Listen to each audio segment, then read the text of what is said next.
네, 안녕하세요.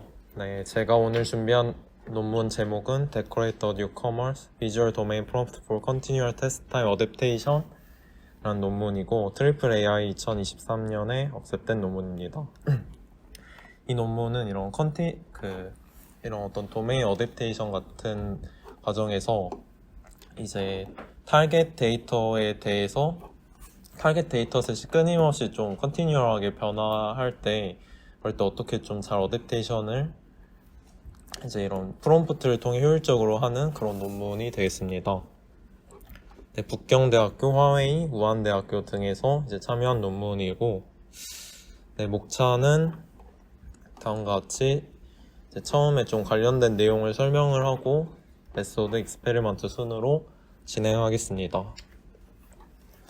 네, 먼저 저자는 이제 북경대의 이제 욜로간이라는 사람인데, 이 분께서는 이런 해당 논문을 제외하고도 이런 비주얼 프롬프트나 이런 프롬프트 튜닝 그리고 어댑테이션 등 다양한 이런 이제 어댑테이션 및 이런 프롬프트 등을 관심 있게 연구를 하고 있는 이제 연구원 분이고요. 네, 그리고 본격적으로 이제 인트로덕션 이제 관련된 내용부터 이제 시작하도록 하겠습니다. 먼저 본 논문은 Continual Test Time Adaptation이라는 어떤 태스크를 다룹니다. 이 태스크를 다루기 전에 미리 좀 이런 도메인 어댑테이션이라던가 테스트 타임 어댑테이션 등 이런 어떤 태스크를 먼저 살펴보고 이제 Continual Test Time Adaptation을 이제 살펴보도록 하겠습니다. 이렇게 아래로 가면 갈수록 좀 더 리얼 월드 세팅에 가까워서 좀 더 챌린지한 세팅이라고 할 수 있겠고요. 먼저 Unsupervised Domain Adaptation입니다. 이건 이제 이런 기존 모델 학습된 모델 말고 이제 새롭게 이제 타겟 모델에서 이제 도메인 시프트가 있을 때 좀 더 성능을 향상을 하고자 하는 목표로 이제 이런 도메인 어댑테이션이 진행이 되는데 이때 타겟 도메인에 대해서는 라벨링이 되지 않는 그런 그런 세팅에서 이제 진행이 됩니다. 그래서 좀 분류를 해보자면은 이제 소스 도메인에는 액세스를 할 수 있지만 타겟 도메인이 라벨링이 되지 않는 상황에서 이제 이런 도메인 어댑테이션이 이루어집니다. 그리고 이제 테스트 타임 어댑테이션은 기존 어댑테이션은 이런 소스 데이터, 기존에 학습을 하는 이런 소스 데이터셋에 좀 액세스를 할 수 있었다면은 이번에는 테스트 타임에만 적용이 되는 타겟 데이터에만 액세스를 할 수 있는 상황에서의 도메인 어댑테이션이 진행이 되는 그런 방법입니다. 그래서 좀 더 기존 방법보다 리얼월드 세팅에 가깝다고 할 수 있고, 그리고 Continual Test Time Adaptation은 이제 기존 테스트 타임 어댑테이션에 비해서 이제 타겟 데이터가 이제 이것도 지속적으로 변화되는 세팅에서 이제 진행이 됩니다. 그래서 이것도 마찬가지로 기존 소스 데이터셋에 접근을 할 수가 없고, 그리고 새롭게 이제 어댑테이션이 진행돼야 될 이런 타겟 데이터셋에 대해서도 이게 끊임없이 이 도메인이 일정한 게 아니라 또 뭐 안개가 끼든 눈이 오든 밤이든 이런 식으로 끊임없이 변하는 그런 상황에서의 어떤 어댑테이션 과정입니다. 그래서 네, 전에 설명드렸다시피 이렇게 컨티뉴얼하게 변화를 함으로써 좀 더 리얼월드 시나리오에 좀 더 가까운 하지만 좀 더 챌린징한 그런 어댑테이션 과정이라고 할 수 있습니다. 그래서 다시 처음 봤었던 표를 다시 또 가지고 와봤는데, 그래서 기존 도메인 어댑테이션과 다르게 이런 Continual Test Time Adaptation은 이런 소스 데이터에 접근을 할 수 없고 이런 타겟 데이터에서도 끊임없이 변화하는 그런 과정으로, 그리고 그 인퍼런스하는 이런 테스트 스테이지 단에서 이런 러닝 과정을 거쳐서 이제 적용이 되는 그런 방식이 되겠습니다. 먼저 그래서 이 Continual Test Time Adaptation을 이제 처음 제시한 논문은 이제 비교적 최근 이제 CBPR 2023년에 제안이 되었습니다. 그래서 이 방법의 핵심은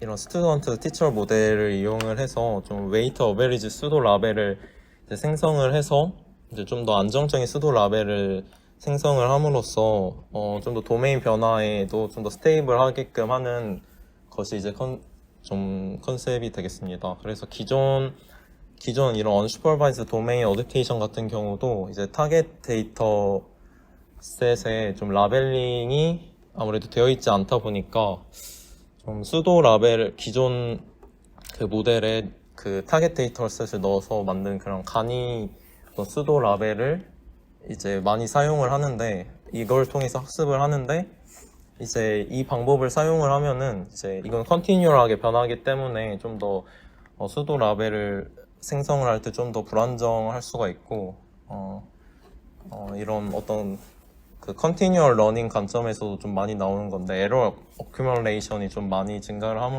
하게 돼서 좀 되게 정확하지 못한 수도 라벨을 생성을 하는 그런 단점이 있습니다.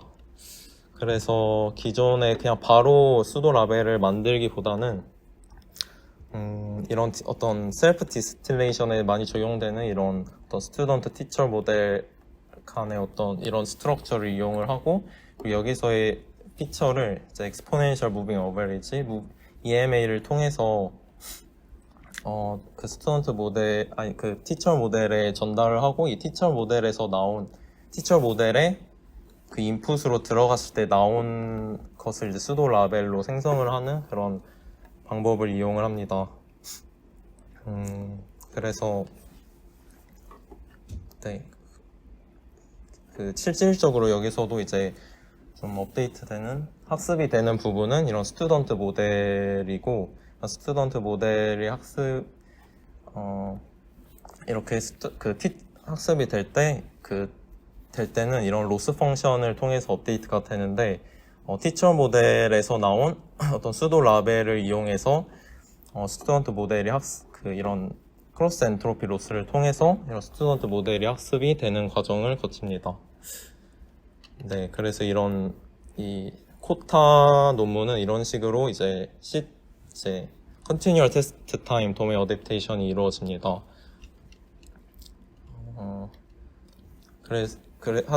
그리고 이제 본 논문에서는 똑같이 이제 컨티뉴얼하게 변화하는 상황에서의 어떤 CTTA 태스크를 다루는데, 이거를 좀 더 효율적으로 적용을 하기 위해서 프롬프트를 좀 적용을 하는 그런 방법을 제안을 합니다. 좀 더 그 자세한 기호를 보면은 학습되는 전체적인 과정은 기존에 제시되었던 논문과 동일하게 이런 스튜던트 티처 모델과 EMA로 티처 모델을 업데이트하고 수도 라벨을 생성을 해서 업데이트 되는 과정은 동일한데, 이렇게 좀 에버리지 된 피처를 좀 주는 것 이외에도 좀 더 컨티뉴얼하게 바뀌는 상황에 로버스트하고 좀 더 안정화를 할 수 있게끔 하는 방법으로 이런 도메인 스페시픽한 어떤 프롬프트와 이런 도메인 어그노스틱한 프롬프트를 따로 생성을 해서 이제 인풋 이미지에 더해지고 이를 통해서 좀 성능을 개선한 그런 방법입니다. 네, 그래서 하나하나 자세히 보면은 이게 지금 살짝 잘렸는데, 먼저 두 가지 프롬프트를 저자들이 주장을 합니다. 그래서 도메인 스페시픽한 프롬프트와 도메인 어그노스틱한 프롬프트로 DSP와 DAP를 주장을 하는데, 여기서 DSP는 이제 기존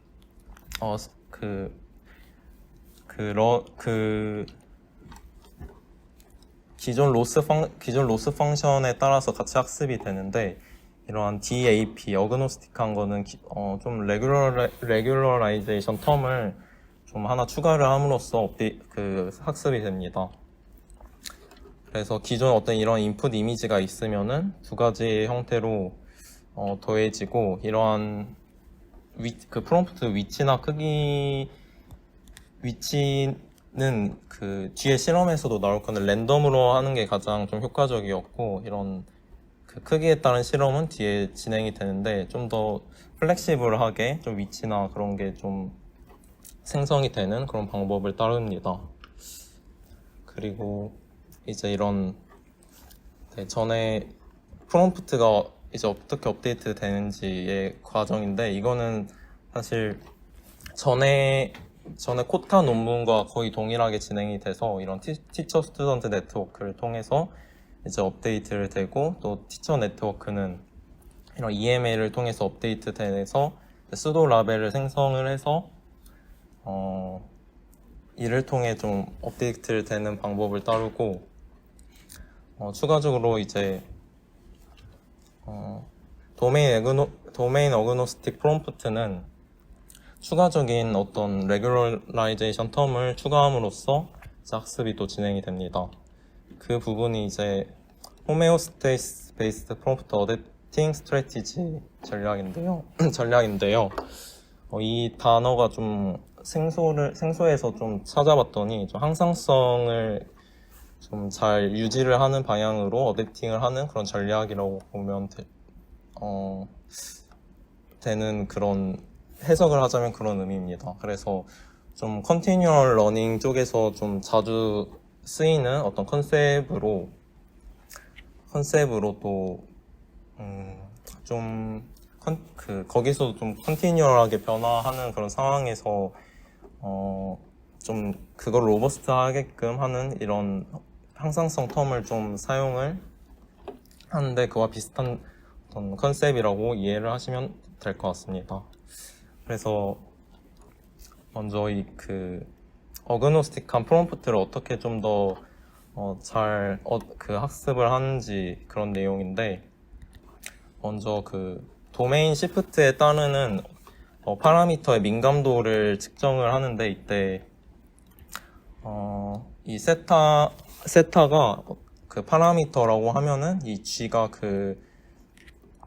세타 거기에 해당하는 그레디언트 값입니다.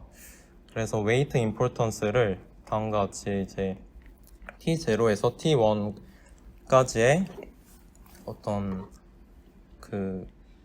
그레디언트 값을 통해서 이제 정해지는데, 그 값에서 또 좀 연속적인 값 말고 좀 quantifies에서 정한 값이 이제 weight importance 값입니다. 그래서 그리고 또 추가적으로 좀 텀이 전에 구했던 이 weight importance 값과 다른 값으로 이제 어느 한 도메인에서 파라미터 값의 차이를 구하는데, 이런 그 파라미터 차이와 웨이트 임포턴스를 이용을 해서 이런 호메오스태틱 팩터를 정합니다. 그래서 이거를 좀 더 분석을 해보면은, 이런 파라미터 값 차이가 좀 적으면서 이런 웨이트 임포턴스 값이 클 때 이런 팩터가 굉장히 커지는 형식으로 값이 매겨지고, 그래서 좀 파라미터 자체의 값 변화는 되게 적되, 거기서 발생하는 어떤 그레디언트가 어떤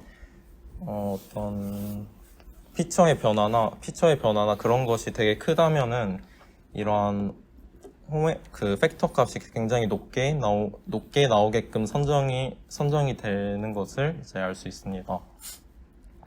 그래서 좀 도메인 차이가 적다라고 판단을 하려면은 최종적으로 이러한 그레디언트 값이 그 파라미터의 변화에 비해 그레디언트 값이 굉장히 작아야지 이런 값이 좀 작다라고 이제 할 수 있는 그런 팩터라고 할 수 있습니다. 그래서 이거는 이제 새로운 도메인이 여러 가지 있을 때 새로운 도메인이 들어갈 때 이제 이전 도메인에 대해서 값을 계산을 해서 업데이트를 하는 그 방법으로 이제 계산이 되어집니다.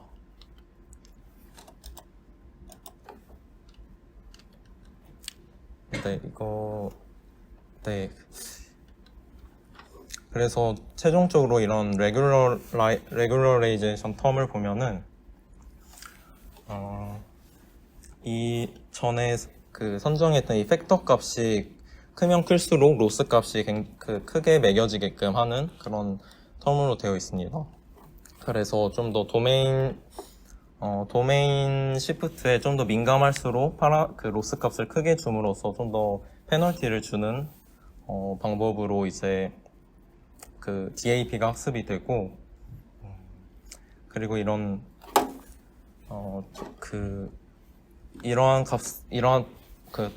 규제 텀을 좀 더함으로써 좀 더 도메인 어그노스틱하게 좀 더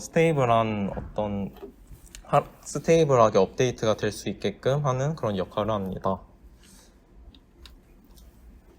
네. 근데 이때 먼저 도메인 시프트가 발생을 했을 때만 이제 이러한 텀이 작동이 되는데, 이렇게 기존 수도 라벨을 했을 때 모델에서 나온 컨피던스 값의 변화가 시간에 따른 변화가 일정한 스레스홀드보다 클 때만 도메인 시프트가 발생을 하였다 판단을 하고, 이러한 기존 그 파라미터나 이런 임포턴스 값이 이제 업데이트가 되는, 좀 조건부적으로 이제 업데이트가 되는 그런 방법으로 학습이 되는 전략입니다. 그래서 이제 로스 펑션을 전체적으로 봤을 때 기존 그 CTTA 그 코타 논문과 똑같이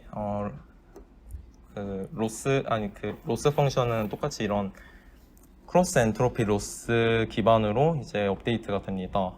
여기서 이제 H가 들어간 건 좀 어그멘트 된 이미지를 의미를 하고, 이렇게 이제 그 스페시픽한 프롬프트가 학습이 되는데, 이제 에그노스틱한 프롬프트도 같은 그 로스로 이제 학습이 되어지는데, 여기서 좀 추가로 아까 그 레귤러라이제이션 텀을 더해 줌으로써 좀 더 도메인 시프트가 많이 발생을 하면은 로스 값을 크게 주는, 좀 더 페널티를 주는 그런 방향으로 학습이 되어져서 로스 값은 이 두 개를 더한 로스 값으로 최종적으로 업데이트가 되는 과정을 거칩니다. 그래서 실험 세팅을 볼 건데, 데이터셋을 먼저 보시면은 기존 사이파 10이나 사이파 100 이미지넷과 같은 데이터셋을 이제 사용을 하는데, 임의적으로 좀 콜옵션을 준 그런 그런 데이터셋을 사용합니다. 그래서 총 이런 15가지의 어떤 콜옵션 타입이 있는데, 일부러 데이터셋에 어떤 좀 변화를 주기 위해서, 어떤 도메인 시프트를 주기 위해서 이러한 다양한 종류의 콜옵션을 가한 과정이라고 할 수 있고, 그래서 이런 컨티뉴얼 테스트 타임을 하기 위해서 사이파 10에서 점점 이렇게 콜옵션이 되는 방향으로 데이터셋을 만들어서 이제 사용을 합니다. 그리고 또 추가적으로 도메인 제너럴라이제이션에 관해서도 이제 이런 도메인 시프트가 발생을 함에 따라서 그 실험을 진행을 하게 되는데, VLCS 데이터셋을 사용했습니다. 그리고 이런 콜옵션은 이런 단계를 총 5가지로 또 분류를 해서 기존 어떤 원본에서 좀 더 심한 콜옵션 심화 단계를 좀 5가지로 좀 나뉘어서 데이터셋이 이루어지고 있고, 여기서 총 15번의 변화를 줌으로써 컨티뉴얼하게 학습을 합니다. 이때 이렇게 좀 타입 보면은 좀 컨티뉴얼하게 보면은 시베리티 그 정도를 5, 4, 3, 2, 1, 그리고 또 타입을 바꿔서 1, 2, 3, 4, 5, 5, 4, 3, 2, 1, 또 콜옵션 타입을 바꿔서 이런 식으로 총 15번의 콜옵션 타입을 그래듀얼하게 바꿈으로써 좀 컨티뉴얼하게 바꿈으로써 제 실험이 진행이 됩니다. 먼저 스탠다드 태스크에 대한 실험인데, 이건 이제 그래듀얼하게 바꾸진 않았고 그냥 15가지의 종류의 콜옵션에 대해서 시프트가 발생을 했을 때 어느 정도 기존 방법에 비해서 어느 정도 에러를 낮췄는지에 대한 지표입니다. 그래서 기존 그냥 아무 어댑테이션을 하지 않는 소스 방법과 이런 배치 노멀라이제이션 기반 방법, 그리고 그냥 단순하게 수도 라벨을 적용했을 때, 그리고 텐트 컨티뉴얼이라고, 이것도 이제 TTA 테스트 타임 어댑테이션에서 이제 제안되었던 방법이고, 그리고 전에 CVPR 2023년에 나온 코타 방법과 본 논문을 비교를 합니다. 그래서 좀 이건 단순히 그냥 성능이 더 전체적으로 더 좋게 나옴을 확인을 할 수 있습니다. 이런 텐트 컨티뉴얼 같은 경우는 일반보다 더 안 좋아지는 그런 성능도 보이는데, 이런 거는 컨티뉴얼한 세팅이 아니다 보니까 오히려 더 안 좋아지는 그런 성능도 이제 나타내지는 것으로 생각이 되었습니다. 네, 그리고 이제 사이파 100 말고 사이파 10S에 대해서도 되게 성능 향상이 있음을 알 수 있고, 그리고 이제 그래듀얼한 태스크에서도 이제 성능 에러가 가장 좀 잘 낮음을 알 수 있습니다. 이제 그래듀얼 태스크는 전에 설명드렸다시피 15가지의 콜옵션 타입을 총 그래듀얼하게 1, 2, 3, 4, 5, 4, 3, 2, 1 이런 식으로 점차적으로 바꾸면서 태스크를 진행을 하는 건데, 좀 더 그러한 컨티뉴얼하게 변하는 상황에서 좀 성능이 잘 나온다는 그런 실험 내용입니다. 그리고 이제 VLCS에 대해서 이제 도메인 제너럴라이제이션 결과도 보시면은 코타와 비교를 했는데,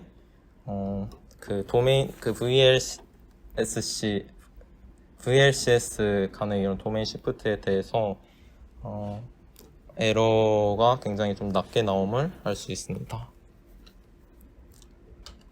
그리고 이거는 좀 에뮬레이션 스터디, 이거는 좀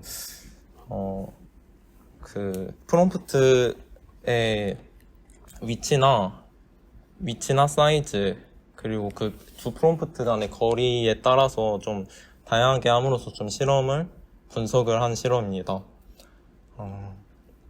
그래서 보시면 가장 좋은 값이 랜덤으로 했을 때 사이즈 30일 때, 프롬프트 사이즈 30일 때 랜덤으로 했을 때 가장 좋은 값을 나왔고, 이런 상대적 거리 디스턴스는